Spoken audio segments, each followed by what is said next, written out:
জিন খুবই ভয় পায়, এটা আসলে শরীয়তের কথা।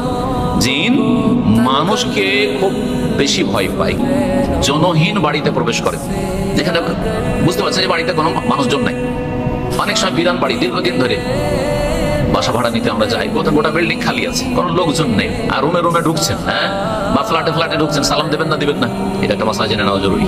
জি বলেন দেখি, সালাম যাবে না?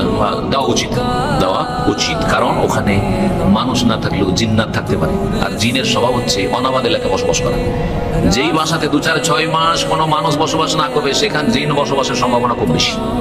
জি, যেন বিরান জায়গাতে জিন থাকে। বন জঙ্গল কেটে ফেলে দেন, ধীরে ধীরে জিন পালিয়ে যাবে। বসবাস শুরু করে দেন, মানুষ বসবাস করলে জিন কিন্তু আমরাকে ভয় পায়, আমরা জিনকে ভয় করি, এটা হচ্ছে আমাদের রোগ। জিন খুবই ভয় পায়, এটা আসলে শরীয়তের কথা। জিন মানুষকে খুব বেশি ভয় পায়, কিন্তু এক শ্রেণীর মানুষ জিনকে ভয় করার কারণে জিনের দাপট মানুষের উপর চলে। আর যে মানুষ মুমিন, দিনদার, পরেজগার, মুত্তাকি, কোরআন হাদিসের এলেম আছে, জিনকে ভয় করে না, যার তৌহিদ ঠিক আছে, তাকে দেখলে জিন ওইভাবে পালাবে যেভাবে উমর রাদিয়াল্লাহু তাআলাকে দেখলেই অন্য দিক থেকে শয়তান পালাইতো, যে এই গলি দিয়ে আর চলা যাবে না, পালা এখান থেকে। জিন তাড়াবার সহজ উপায় হচ্ছে জিকির আজকার করা। জিকির আজকারের মধ্যে বিসমিল্লাহ বলে জিন অন্ধ হয়ে যায়। জিনকে যদি অন্ধ করতে চান, জিন যেন আমাকে দেখতে না, বিসমিল্লাহ বলে দেন। টয়লেটে ঢোকার সময় বিসমিল্লাহ বলে দেন, জিন থাকলেও দেখতে হবে। করেন না? করেন না, করতে হবে, এগুলো করা উচিত, ক্ষতি করতে পারবে না, কারণ অন্ধ কিছু দেখতে পায় না কিছু। আল্লাহু আকবার বলেন, শুধু আজানের আল্লাহু আকবার শুনলে জিন পালায়, এটা তো হাদিস শোনা আছে, এটা আসল নয়। যে কোনো সময় আপনার ভয় লাগছে, একা আছেন, আল্লাহু আকবার, এমন চমকে উঠবে জিন যে পালাইতে দিশা পাবেন, এমন চমকে উঠবে জিন যে পালাইতে দিশা পাবেন। এই যে নিউ মুসলিমরা যখন ইসলাম কবুল করে, আল্লাহু আকবার বলারই ফায়দা আছে, কারণ ওর কলবে বাসা করেছিল জিন শয়তান। আল্লাহু আকবারের ধ্বনি শুনে জিন পালাতে দিশা পাবে না।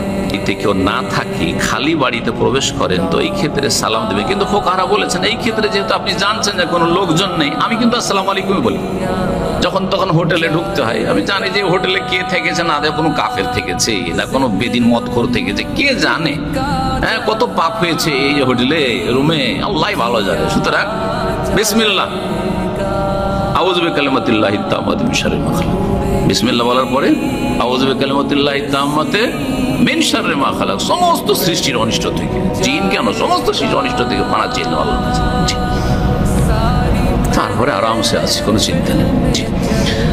আর সালাম আলাইকুম বলি, প্রথমখানে ঢুকলে কি বলি, বলা উচিত সালাম আলাইকুম। তবে ফুকাহারা বলেছেন আসসালাম, যেহেতু মানুষজন নেই, সেজন্য আসসালামু আলাইনা ওয়া আলা ইবাদিল্লাহিস সালিহিন, আমাদের ওপর সালাম হোক, মানে নিজে কি সালাম দিলেন, আর আল্লাহর নেক বান্দাদেরকে সালাম দিলেন।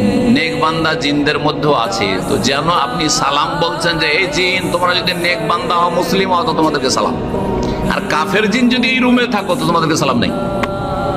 আসসালামু আলাইনা ওয়া আলা ইবাদিল্লাহিস সালিহিন, এগুলো ফুকাহাদের ইজতিহাদ, এইরকম কোনো দলিল পাইনি, আল্লাহু আলাম। তবে আসসালামু আলাইকুম বললেই যথেষ্ট, নিজের উপর সালাম, আপনাদের উপর সালাম, আর সালামের যে হকদার তাকেই সালাম। অমুসলিম জিনকে সালাম দিচ্ছি না, কাফের জিনকে সালাম দিচ্ছি।